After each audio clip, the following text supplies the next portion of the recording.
कानी बहू। किशोरी लाल जी के बेटे राघव की शादी की बात जगह जगह चल रही थी, लेकिन किशोरी लाल जी को कोई लड़की पसंद ही नहीं आती थी। और उसकी एक ही वजह थी, किशोरी लाल जी का लालची होना। उनको लड़की वालों से मोटा दहेज चाहिए था और इसी चक्कर में एक दिन वो एक बहुत पैसे वाले के घर अपने बेटे का रिश्ता लेकर पहुंचे। उस आदमी का नाम था ओम प्रकाश। देखिए किशोरी लाल जी, मेरी एक ही बेटी है और मेरी सारी संपत्ति जायदाद सब कुछ मेरी बेटी नैना का ही है। पापा, नाम से लगता है बहुत खूबसूरत होगी।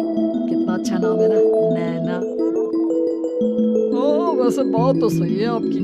अब इतना पैसा है, जमीन जायदाद है, इकलौती बेटी, आप भी क्या करेंगे? सबको चूसे ही देंगे ना। बिल्कुल ठीक पहचाना आपने। बस बेटी की शादी और सारी जायदाद उसके नाम।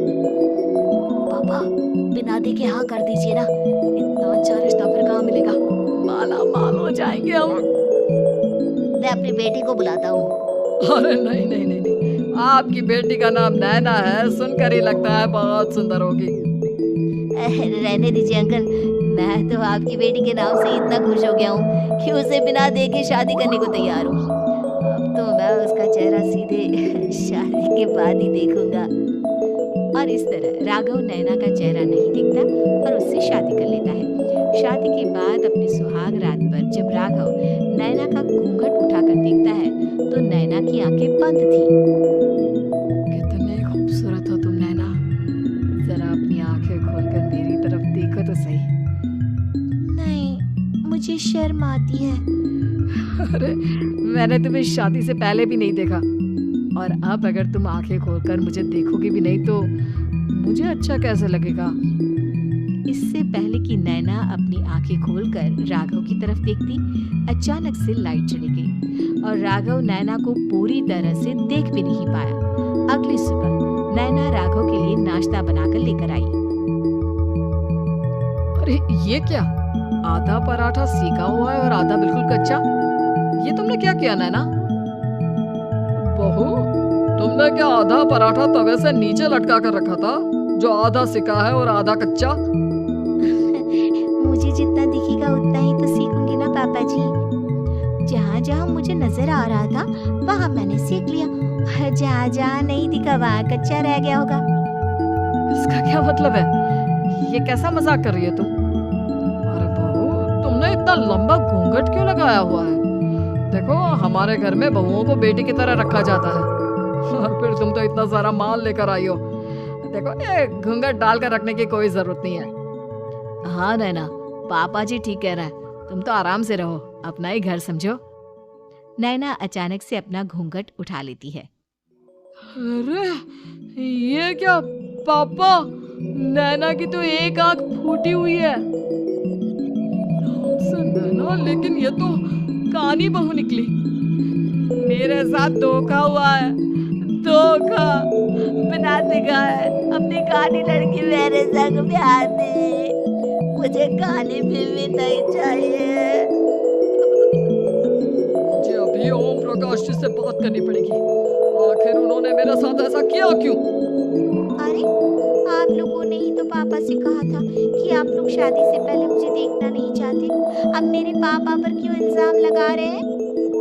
अरे लेकिन उन्हें बताना तो चाहिए था ना कि तुम कानी हो, एक आंख से तुम्हें दिखाई नहीं देता। किशोरी लाल और राघव नाराज होकर ओम प्रकाश को अपने घर बुलाते हैं।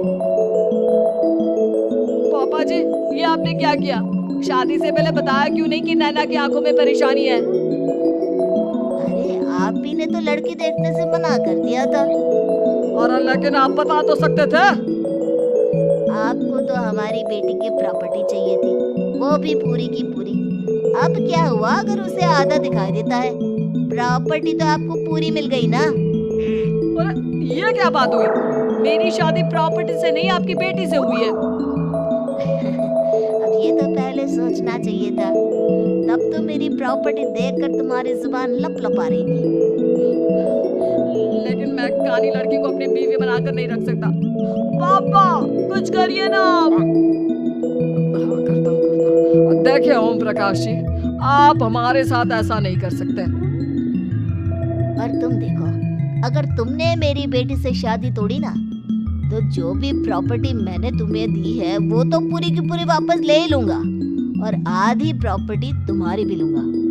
अरे मेरी आधी प्रॉपर्टी भला क्यों लेंगे आप? इसलिए क्योंकि मेरी बेटी को आधा नजर आता है और उसकी नजर अभी तक तुम्हारी आधी जायदाद पर ही पड़ी है। अब तुम उसे घर से निकालोगे तो कुछ तो लेकर जाएगी ना। और अगर हम आपकी बेटी को अपने घर की बहू बनाकर रखे तो तुम्हारी पूरी प्रॉपर्टी तुम्हारी ही रहेगी और जो मैंने तुम्हें दिया है ना, उसमें से बस मैं आधा लेकर जाऊंगा। अरे लेकिन अब आप अपनी दी हुई प्रॉपर्टी में से आधी वापस क्यों लेकर जाएंगे? अगर मैं आपकी बेटी को अपनी पत्नी बनाकर रखने को तैयार हूँ तो? इसलिए ताकि भविष्य में अगर तुम मेरी बेटी को धोखा दो तो उसके पास कुछ तो रहे जो पति का हो। वैसे मेरे पास तो बहुत कुछ है, लेकिन अपने पति की कोई निशानी तो उसके पास होनी चाहिए ना। अब अगर तुमने मेरी बेटी को कहानी कहा तो तुम्हें प्रॉपर्टी भी कहानी ही मिलेगी, पूरी नहीं। जमाए राजा। किशोरी लाल और राघव समझ चुके थे कि वो पूरी तरह फंस चुके हैं और अब उनके पास वहां से निकलने का कोई चारा नहीं है। अब समझ में आया ना, लालच बुरी बला होती है। एक तो तुम्हें प्रॉपर्टी मिली, ऊपर से बीवी मिली, उसमें तुम्हें नखरे भी दिखाने हैं। आए बड़े, चुपचाप बैठो तुम। कुछ दिनों के बाद नैना राघव की कार लेकर बाजार घूमने निकलती है और जब कार लेकर वापस आती है, ये क्या? एक तरफ से मेरी गाड़ी पूरी खराब हो चुकी है। लगता है तुमने मेरी गाड़ी को किसी दूसरी गाड़ी के साथ एक्सीडेंट किया है। अरे कितना बड़ा नुकसान कर दिया तुमने बहू। क्या है ना पापा जी, मुझे एक आंख से दिखाई नहीं दे रहा था, सामने से गाड़ी आ रही थी, मुझे तो सिर्फ आधा ही दिखाई दिया और वो गाड़ी मेरी कार से रगड़ते हुए निकल गई। अब मैं क्या करूं बताओ? आप इसे ठीक कराने के पैसे कौन देगा? तुम्हारे पापा? तुमने मुझसे इस तरह से बात की? अभी रुको। नैना राघव की शिकायत ओम प्रकाश को कर देती है। देखो राघव, अब जो मेरी आधी प्रॉपर्टी तुम्हारे पास थी ना, उसमें से आधी और मैं लेकर जाऊंगा क्योंकि तुमने मेरी बेटी को डांटा। अरे नहीं नहीं पापा जी, गलती हो गई, माफ कर दो। गलती की तो कोई गुंजाइश ही नहीं। अगली बार मेरी बेटी को डांटा तो बची हुई आधी में से आधी और ले जाऊंगा। लालच के चक्कर में हम दोनों ने बहुत बड़ी गलती कर दी बेटा। एक तो तुम्हें कानी बहू मिली और ऊपर से जो माल मिला वो भी काना। इस तरह राघव की हर एक गलती पर ओम प्रकाश उसकी प्रॉपर्टी का आधा आधा हिस्सा लेकर अपना सारा माल वापस ले गया और राघव को कानी बीवी से काम चलाना पड़ा। भाई लालच वाकई में बुरी बला है।